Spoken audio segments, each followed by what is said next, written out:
I now recognize Mr. Knapp for his opening statement. Good morning, Chairwoman Luna, Ranking Member, Ms. Crockett, and members of the task force. And Dina Titus, I just knew we were going to get you involved in this topic at one point. Great to see you here. I'm George Knapp, Chief Investigative Reporter at KLAS TV in Las Vegas. I began my pursuit of this weird mystery way back in 1987, and for 38 years, I've always approached this as a news story. It's not a matter of faith or belief. To me, it's a story, and it's an important one. I'm proud to be here alongside these witnesses today, men who have seen strange things and stepped forward to tell the world about it. Whistleblowers and witnesses who step up are routinely insulted, belittled, or worse. They risk their reputations, their careers, their clearances, their livelihoods, and sometimes much worse than that, even their freedom. I know that one of the goals of the task force here is to figure out ways to protect whistleblowers and witnesses, and it's a tall order because so many of the things that happen to witnesses like these are extra-legal. They're carried out by persons unknown, as Mr. Dave Grush, sitting up at the top of the room, knows all too well, including events in recent days that have happened to him. I want to share a couple of things that I've learned along the way on this long journey, and I submitted most of that in written form because I estimate that my statement here today would take about 4.5 hours, so I'm going to try to jump over and touch on the more important salient points. I submitted a detailed written statement for the record, and we'll go into a lot of that here, but the public has been told over and over since the late 40s, there's nothing to worry about here. These mysterious craft seen by millions of people in the skies, in the oceans, over the land are not real. They're not a threat. The witnesses are wrong. They're crackpots. Don't believe it. That changed for me. What got me hooked is the paper trail. Documents that were squeezed out of the U.S. government after the FOIA, Freedom of Information Act, became the law of the land. And those documents paint a much different picture than what the public, the press, and Congress have been told over many years. The documents from military and intelligence personnel behind closed doors admit that, quote, these things are real. They're not fictitious. They can fly in formation. They're evasive, and they outperform any aircraft known to exist, including ours. The public, of course, as I said, has been told something much different.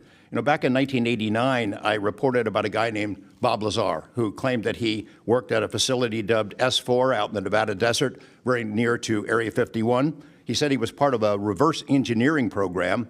He said there are alien craft that will be taken apart to figure out how they operated out there, and that was a pretty tall order. I had clearly taken a dive into the deep end of the pool there. But in the years since then, I've interviewed dozens of other people, and I've detailed what their testimony has been in the written statement. They include Senator Harry Reid, Senator Howard Cannon, also of Nevada, a guy named Al O'Donnell, who was the first general manager of EG&G in Nevada, which managed the Nevada test site, which blew up hundreds of nuclear weapons.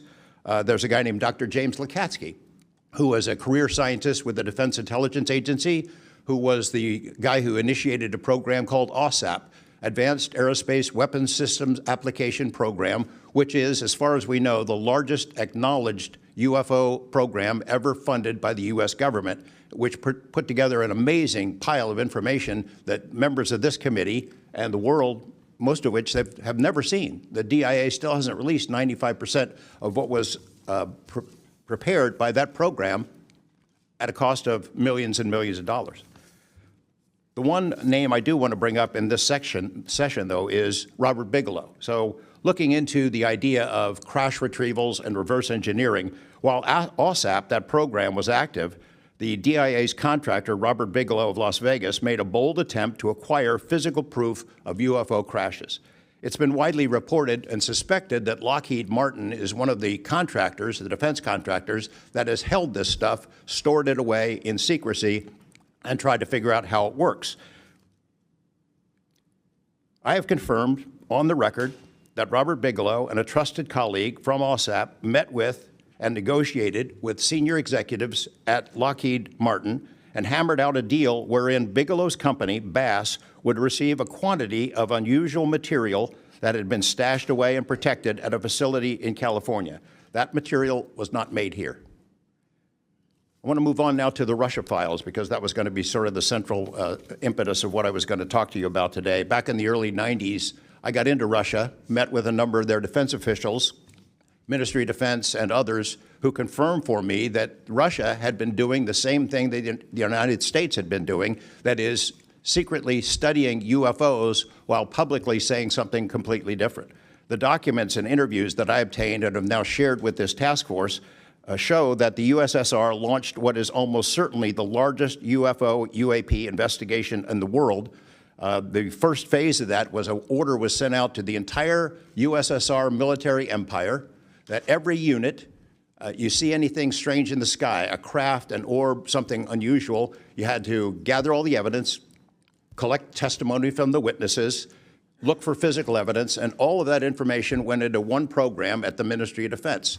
Thousands and thousands of these reports came in.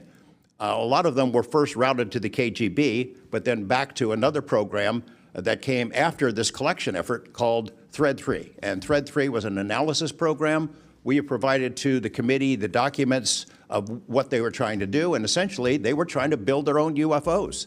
They were using the information from their observations and studies to try to figure out the technology. The guy who was in charge of that program, Colonel Boris Sokolov, told me that their goal was to basically develop technology that would be superior to anything we had, based on what they learned from UFOs. Mr. Knapp, just in the name of time, Sure. to my understanding, did you have anything you wanted to submit for Congress to see in this committee? I have submitted those documents. Would you like to play any videos?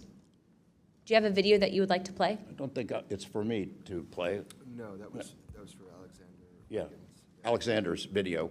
Okay. You could play it, he could narrate it. Okay, we can, in the name of showing that video to everyone on the task force, we'd like to play that video at this time. Sure.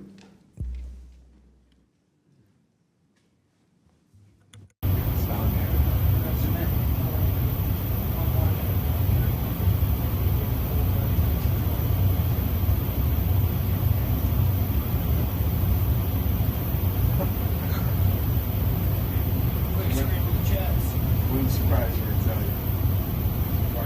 you. You call it the VVSS team. Yeah, like 22,000 feet.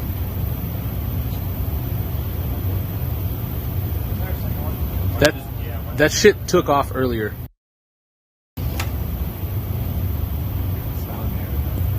If we can get rid of the audio real quick. Mr. Wiggins and Mr. Knapp, we'll get back to what that video was in a moment, but we just want to make sure that it was entered into the record, as well as all the documents. Those will be able to be publicly found for everyone in the country to view.